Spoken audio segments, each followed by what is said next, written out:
For those of you that don't know me, my name's David Rawle. I am the CTO for Bytes Software Services. And Danny asked me today to come up and chat with you guys a little bit about what we're doing, what my experiences as a CTO of Zero Trust are.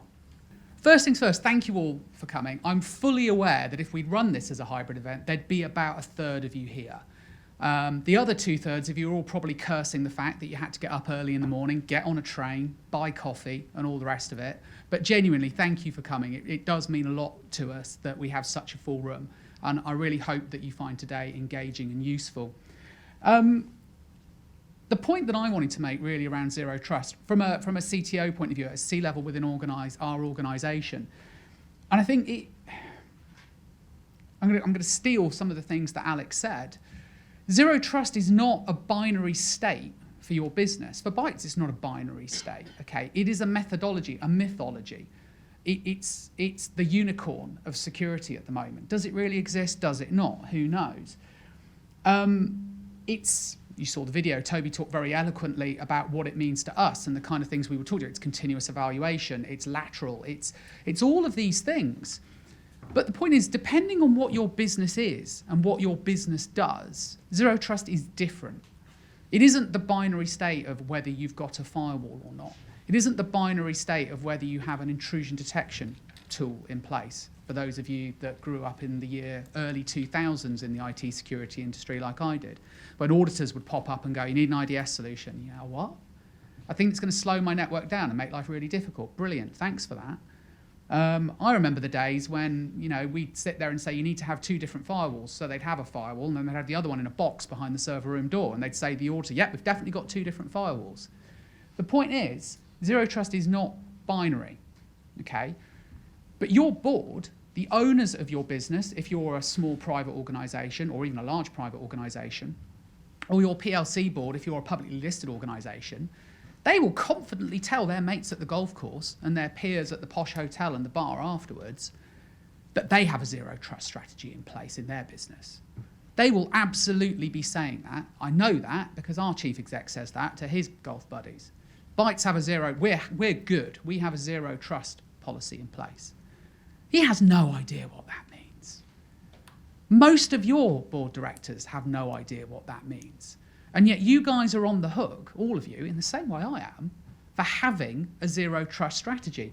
75% of organisations have adopted or will adopt Zero Trust with no idea what that means to your organisation. You've no idea how much money you need to spend to achieve what could be considered a safe Zero Trust strategy.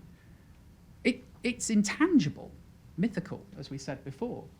So how do you guys bring clarity to that? How can you look a chief exec, a CTO in the eye, if you're an IT director, how do you look a CTO or a board director in the eye and say, yes, we have a Zero Trust strategy, okay? In the first instance, you need to understand the risk to your business of not having one. You take the methodology, you work with partners such as ourselves, and we talk about what the risk to your business actually is.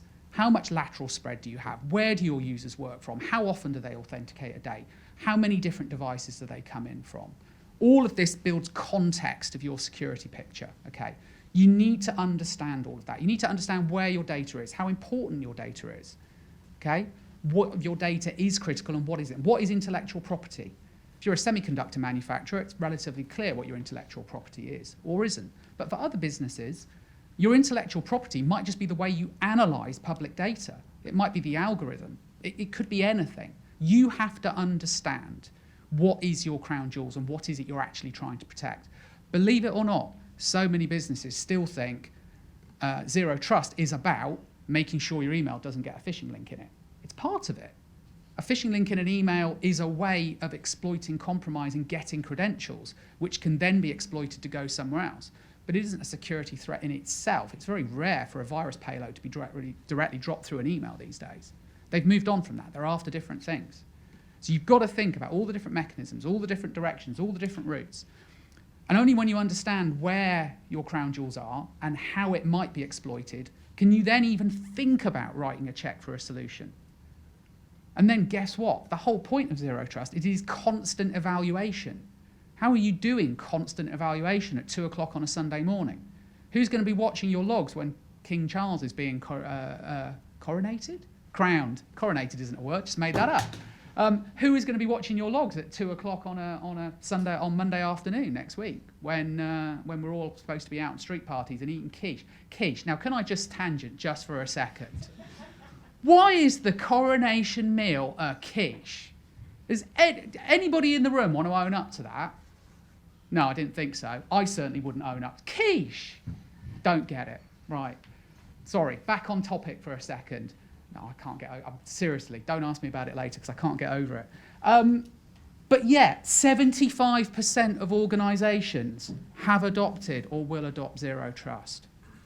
Don't be one of those 75% that says it to a board member to make them go away without any real idea of what the implications to you, your business, or frankly put your careers are if you tell your managing director you've got a zero trust strategy when actually you're winging it.